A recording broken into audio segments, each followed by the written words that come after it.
Assalamualaikum warahmatullahi wabarakatuh.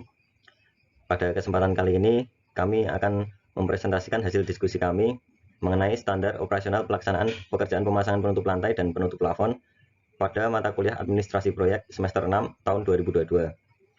Kami dari kelompok 6 beranggotakan yang pertama yaitu Deoni Daniswara dengan nomor induk mahasiswa 193100003. Yang kedua yaitu Edi Susanto dengan nomor induk mahasiswa 193100006. Yang ketiga yaitu Ragil Muhammad Akbar dengan nomor induk mahasiswa 193100063, dan yang keempat yaitu Muhammad Fauyanur Wahid dengan nomor induk 193100109. Pada slide selanjutnya yaitu pendahuluan. Untuk pendahuluan ini kelompok kami mendapatkan tugas untuk mendiskusikan atau membuat laporan mengenai standar operasional pelaksanaan yang meliputi pekerjaan pemasangan keramik atau penutup lantai dan penutup langit-langit atau plafon. Laporan pekerjaan yang kita buat itu harus dilaksanakan atau disesuaikan dengan acuan atau pedoman yang ada, seperti pedoman standar SNI, rencana kerja dan syarat-syarat atau RKS, dan juga gambar kerja. Baik, dan untuk selanjutnya akan saya lanjutkan. Kenalkan, saya Muhammad Fauzan Nurwahid. Di sini saya akan sedikit menjelaskan tentang standar bahan atau material yang akan digunakan. Yang pertama yaitu semen. Semen yang digunakan merupakan semen jenis 1 standar mutu SII 001318 dan SNI 034433 tahun 1997. Yang kedua yaitu air bersih. Untuk air bersih, baiknya tidak mengandung lumpur, minyak, benda terapung yang bisa dilihat secara visual dengan mata, zat organik, dan bahan-bahan lain yang dapat memengaruhi kualitas adukan semen. Untuk pasir, pasir pasang dari butiran mineral keras bersih, kadar lumpur maksimum 5%, dan pasir harus tidak mengandung zat organik, dan angka kehalusannya yang harus lolos ayakan 0,3 mm minimal 15%. Untuk pasir beton sesuai dengan ketentuan SMI 034433 tahun 1997. Antara lain bisa contoh dari pasir kerasa ataupun pasir dari Progo. Untuk plafonnya menggunakan gypsum board setebal 9 mm dan kalsium silikat board dengan tebal 3,5 mm dan dengan rangka hulu galvanis ukuran 40 x 40 x 0,3 mm dan 20 x 40 x 0,3 mm. Untuk bahan keramik sendiri dengan bahan keramik baru, baik tidak cacat, warna dan tekstur bahan harus seragam. Dan juga untuk keramik, jika terjadi kekurangan bahan, akan digunakan bahan yang harus sama dengan merek sebelumnya agar tidak terjadi ketidakseragaman pola yang biasanya terjadi jika ada perbedaan merek keramik. Baik, untuk tahap selanjutnya di sini saya akan menjelaskan mengenai diagram alir pada pekerjaan plafon. Seperti yang dapat kita lihat di berikut dari pekerjaan pertama, yaitu ada pekerjaan persiapan.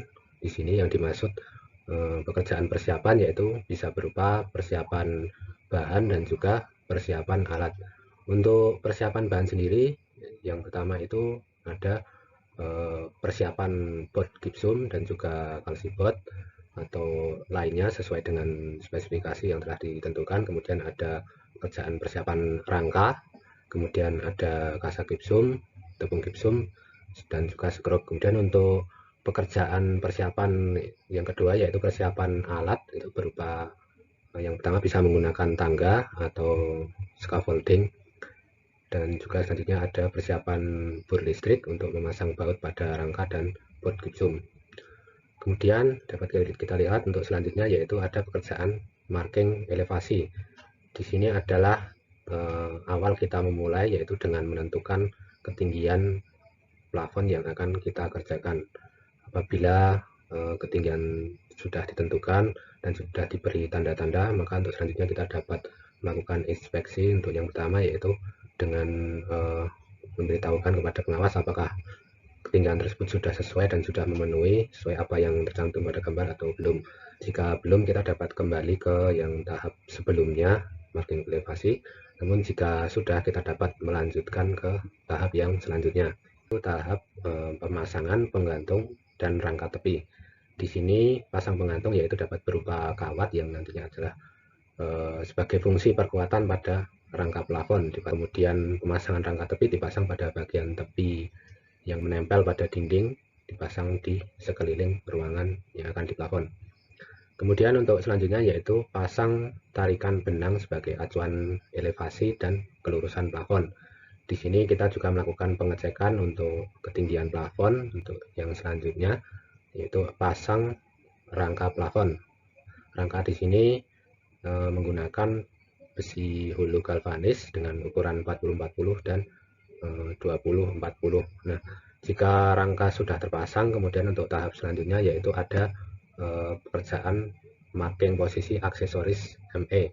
Yang dimaksud di sini adalah pemasangan aksesoris di dalam plafon berupa kabel, pipa, dan juga ducting yang nantinya akan tertutup plafon.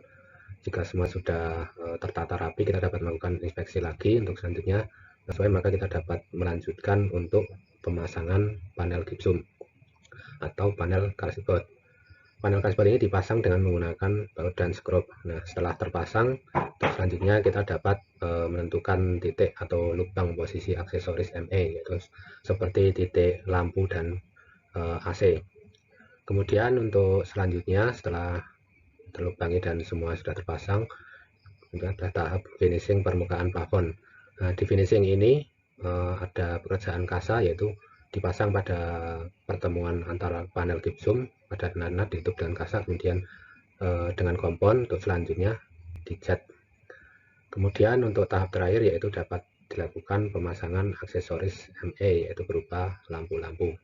Baik, untuk slide selanjutnya adalah pemasangan keramik.